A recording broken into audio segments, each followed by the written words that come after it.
del Padre, del Hijo y del Espíritu Santo. Amén. Continuamos con nuestra lectura bíblica del primer libro de Macabeos, capítulos 10, versículo 46. Cuando Jonathan y el pueblo escucharon estas cosas, ni les creyeron ni les aceptaron, porque se acordaban de los grandes males que Demetrio había causado a Israel y cuánto les había hecho sufrir. Así que prefirieron a Alejandro, porque este había sido el primero en ofrecerles las propuestas de paz y siempre fueron sus aliados. El rey Alejandro reunió un gran ejército y tomó posiciones frente a Demetrio. Los dos reyes entablaron combate. El ejército de Demetrio se dio a la fuga, pero Alejandro lo persiguió y consiguió detenerlos. La batalla se endureció hasta la puesta del sol y aquel día Demetrio cayó herido. Entonces Alejandro envió embajadores a Ptolomeo, rey de Egipto, con este mensaje: puesto que he vuelto a mi reino y estoy sentado en el trono de mis padres y me echo con el poder tras aplastar a Demetrio y mantener el control de nuestro territorio, trabé combate contra él y tanto él como su ejército fueron aplastados por nosotros y he ocupado el trono de su reino.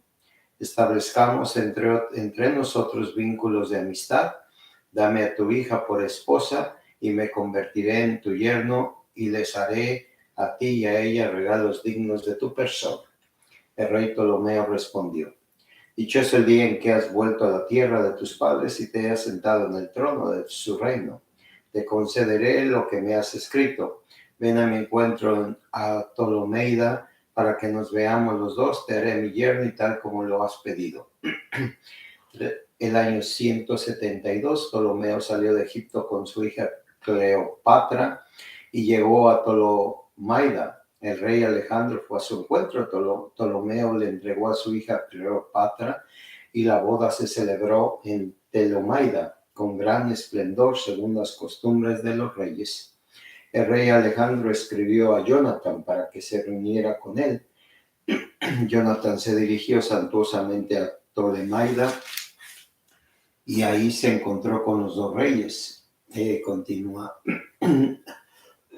esta parte de la unión entre este pueblo y Egipto, ¿verdad? Y él continúa de una serie de guerras, como lo que vemos nosotros en este libro, y el capítulo 11 igual, una serie de, se traban guerras unos con los otros, y parece algo interminable, ¿verdad? Una guerra tras otra guerra, una lucha tras otra lucha, los deseos de controlar, de apoderarse, deseos de destruir, de humillar, de esclavizar a las personas. Nunca ha acabado esta triste historia de la humanidad. En el versículo 11 del capítulo 7 dice: y le difamaba porque ambicionaba su reino, le quitó a su hija y se le entregó a Demetrio, se enemistó con Alejandro y su hostilidad se hizo patente. Ptolomeo entró en Antioquía y se puso la corona de Asia. De ese modo puso sobre su cabeza las dos coronas, la de Egipto y la de Asia. Por ese tiempo el rey Alejandro se encontraba en Cilicia, porque los habitantes de aquella provincia se habían sublevado. Y cuando esto llegó a oídos de Alejandro, marchó a combatir contra él. Pero Ptolomeo le salió al encuentro con poderosas fuerzas y lo obligó a replegarse. Alejandro entonces huyó a Arabia para protegerse de ahí, y el rey Ptolomeo llegó a lo más alto de su poder. El árabe Sabdiel le cortó la cabeza a Alejandro y se la mandó a Ptolomeo. Pero el rey Ptolomeo murió 3 días después, y los que se hallaban en la fortaleza fueron ejecutados por sus habitantes. De esta manera Demetrio comenzó a reinar el año 167.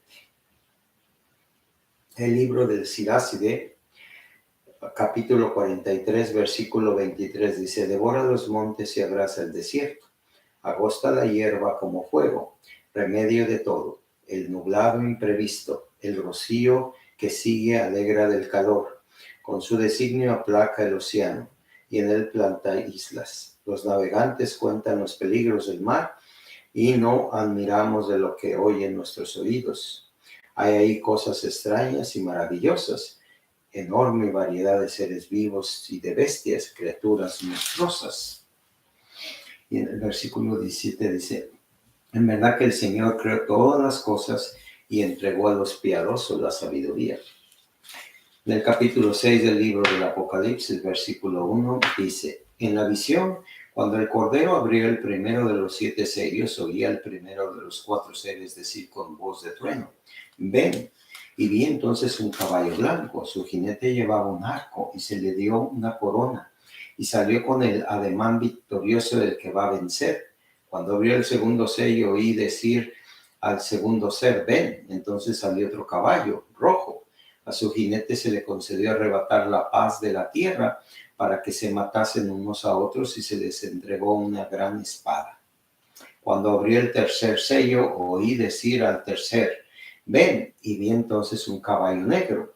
Su jinete tenía una balanza en la mano y oí como una voz en medio de los 4 seres que decía, una medida de trigo por denario y 3 medidas de cebada por un denario, pero el aceite y el olivo no le hagas daño.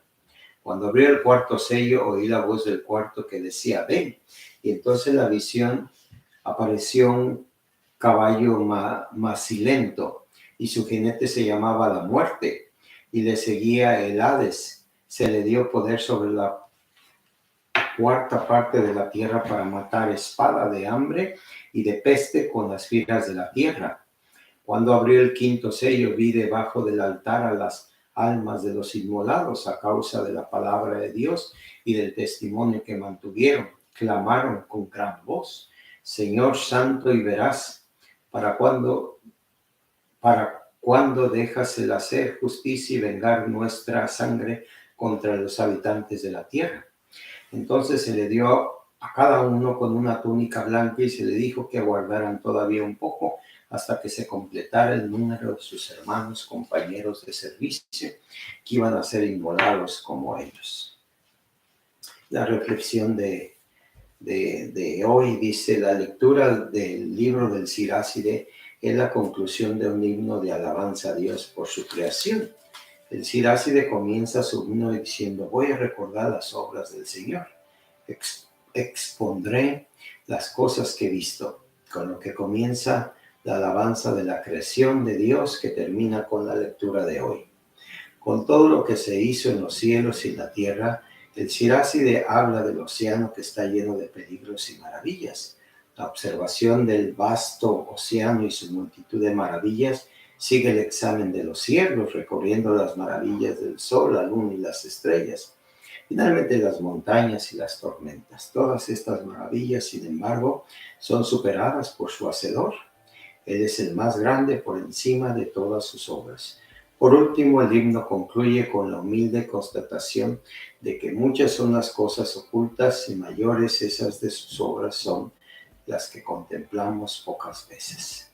En verdad que el Señor creó todas las cosas y entregó a los piadosos la sabiduría.